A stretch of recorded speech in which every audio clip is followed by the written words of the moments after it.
Hi, I'm Hope Witkowsky, your host of Senior Scene. You know, as we age, many of us have trouble falling asleep and staying asleep. And it's been told that we need to have 6 to 8 hours of sleep, restful sleep, to get that energy that we need for the day. Let's go find out some new innovative ways to get our Z's.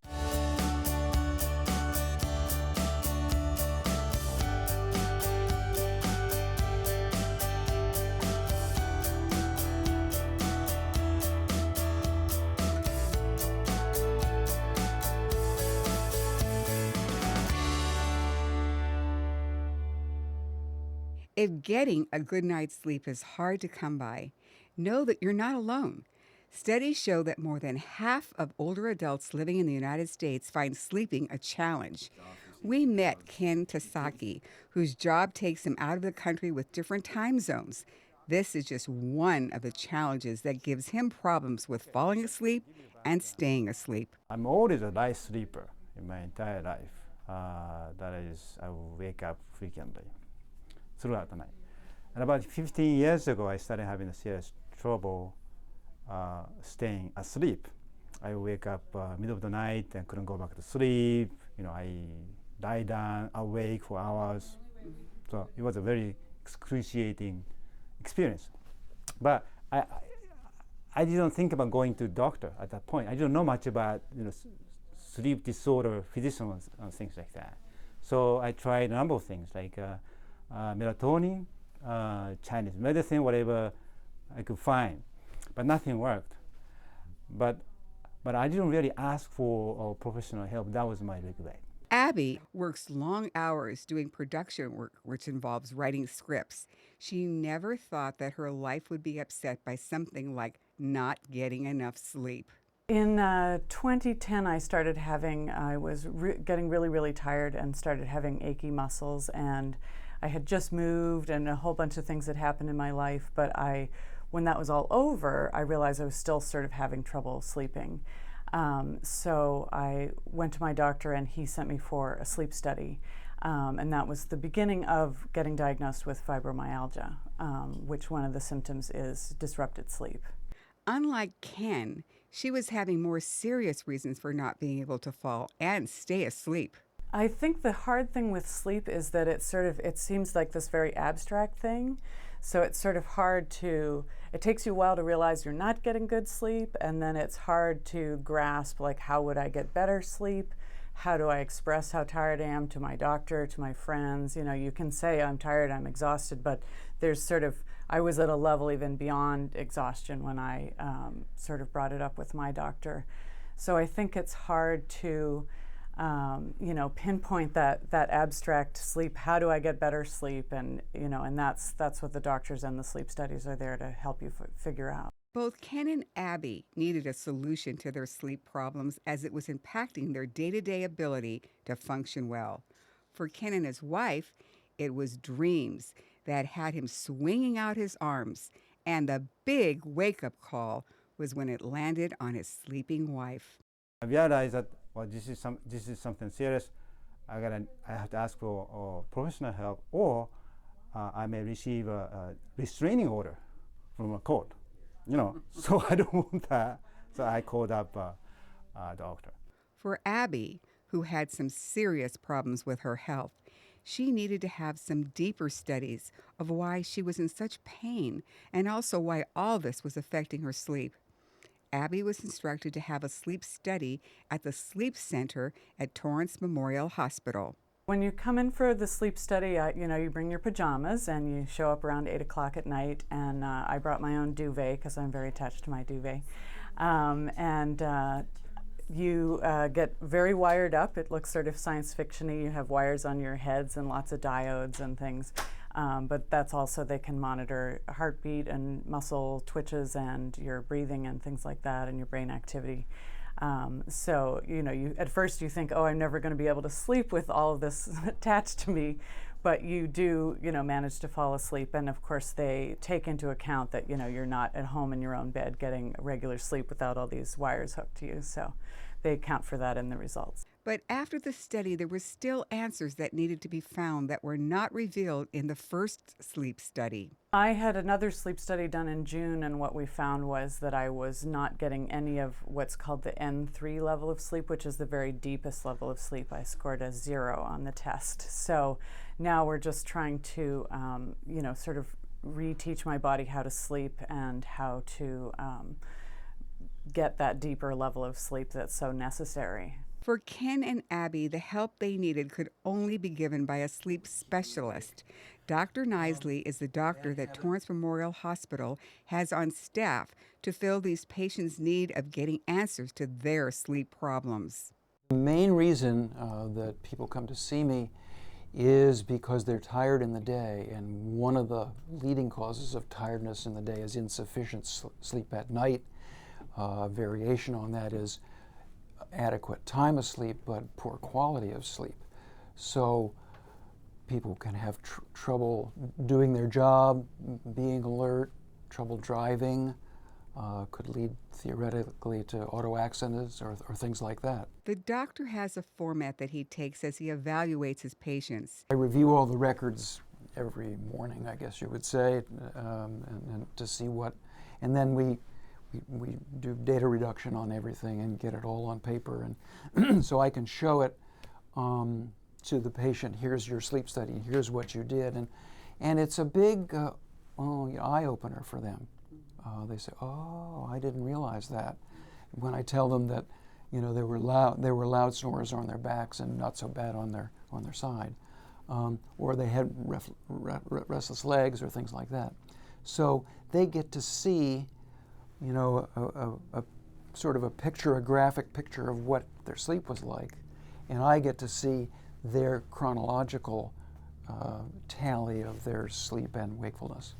For seniors who don't have a medical condition that prevents them from getting a good night's rest, Dr. Nisley says there's a few simple changes that can be made to our daily routine that could help. I tell people a number of things.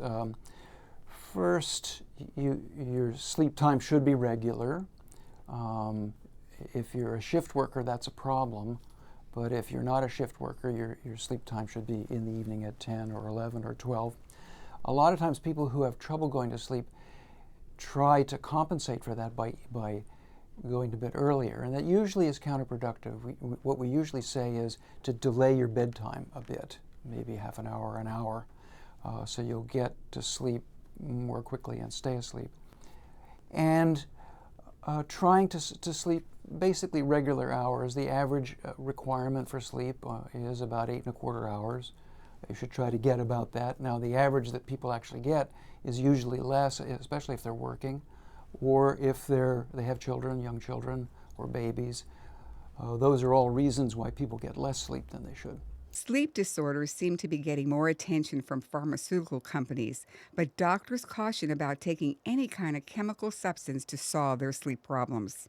We have found, and the FDA has issued a warning on this, that people over 60 or 65 should be very cautious taking Ambien and drugs in that category because it can interfere with memory when they're awake. So that's one of the side effects.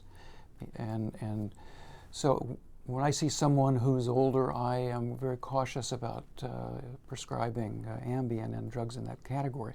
That's why melatonin is better. It's safer, not as powerful though. The doctor suggests that one of the easiest things to do when preparing for sleep is to turn off all electronics. When getting into bed, make sure you're in total darkness. He stresses that those bright lights confuse the melatonin in your brain, which brings on sleep. He also suggests making a list of what your daily routine is like when going to sleep. The people that have a problem, I ask them a few questions. What time do you go to bed? And they say, well, I go to bed early, 8:30, so I can get my extra sleep. And that usually doesn't work. It's not a successful strategy. So I tell them to delay their bedtime. And I have them keep a diary, so when I see them back, we know what their pattern is. I ask about other distractions. Does your wife snore? Your husband snore? Does that keep you awake? There's always earplugs, always a face mask, an eye mask. How much alcohol do you drink? Alcohol is can be a problem. It makes people feel a little sleepy in the evening, but it suppresses REM sleep at night, so the quality of the sleep you get is not normal. It's not good. So alcohol can be a problem in the evening. We want to know about how new is your bed? Is it 25 years old? Is your husband or your wife bothering you? Maybe you need a new bed, sometimes double beds. There are things like that that we end up recommending. But when I have them keep a diary and come back and see me, that they then discover things that they hadn't really thought about, and then we can make changes on the basis of that. One of the senior sleep technicians at the sleep center also has a sleep problem. His solution took a different path to falling asleep. People telling me that I snore too loud, that they noticed that I stopped breathing and gasped for air. So I went ahead and got a test done through my family doctor, and the results came in, and they said I had severe sleep apnea, and that is what's causing these symptoms, especially excessive daytime sleepiness. Blocked airways in a person can be an indicator that more needs to be done to bring air into the patient's lung when they're sleeping, which then causes snoring and gasping for more air into their lungs. Patrick is showing us how the CPAP machine helps him get a good night's sleep. Before we actually apply the mask, we want to measure to make sure we have the appropriate size. And it looks like you are a large.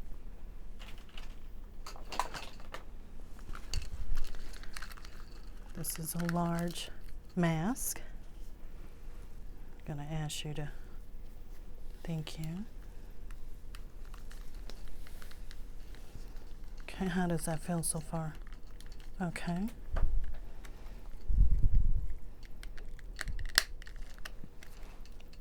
And it just snaps on the side. Many of us may want to take a more holistic approach to falling asleep before going to see a doctor. We visited a tea shop in Torrance who specializes in helping people sleep. There, we investigated more ways to helping us get those great Z's. A lot of people go to the doctors and they can't sleep and all this type of thing, and then doctors might say, okay, there's other ways. And do you have many of the people who come here with that? You know, it's happening more and more. It used to be that doctors would not consider alternative methods, but they do. In fact, NIH has a whole section about complementary and alternative medicine, and there's a nice section about sleep on there too. NIH? National Institute of Health. Oh. So, and there's a section on sleep on that. But yeah, frequently people will come in and they'll say their doctor sent them in to try a natural method, a tea first of all, before going to medications. Are people like you also do this mindful meditation and all that? Do people, when you talk to them about it, are they, oh, I want to try it, or do you really have to sell them on that? It's mixed. It really is mixed. I think more because the people are coming in here, they already recognize some sort of alternative way of doing things. So my customers, when they come in, are more aware or more likely to say, oh yeah, I definitely would like to try that. Tea wasn't the only thing that Teresa helps her clients with. She shows me how deep breathing before going to sleep really helps relax you into a calmness and makes falling asleep come naturally. 3 deep breaths. The first one is your cleansing breath, and you think of it that way, pushing out all of the bad air. Yeah. And then the other 2 are where you actually focus on breathing. Okay, so I'm going to try it, okay? Okay, yes. Okay, here I go. All right. Deep breath in through your nose, hold to the count of 7, and exhale to the count of 8 through your mouth. Blowing that's you perfect. You've done this before. That's exactly how you do it. It's made me a little it does, It's yeah. like, oh my gosh. Because you're oxygenating your brain. So yeah, it does. Oh my gosh, that's marvelous. Yes. So this is another great way It is. to just, when you're laying in bed, And just to do that kind of a thing, it's like I'm high a little bit. Yeah. But to do this, and you do it 3 times. 3 times. And then this is something that you show people how to do here. We do it in the meditation. Teresa tells us that along with the holistic techniques are the special herbal teas that, when steeped and enjoyed in a teacup, can also relax you into a restful sleep. Customer Sharon Ainsworth is a regular in the Restful Steep shop. I take a sleepy time tea to help me sleep, and that's nice. And then the senna leaf, and there's, I like the tea for calming effects, the chamomile, and of course Teresa has all kinds of wonderful teas. Her spicy joy is wonderful. It's one of my favorites. I hope you got some great ideas to make your bedroom more relaxing and restful. Remember, 7 to 8 hours will get you energized and rebooted for the next day. I'm Hope Witkowsky reminding you, knowledge, it's a powerful tool. Tune in next time to Senior Scene for more secrets on successful aging, and pleasant dreams.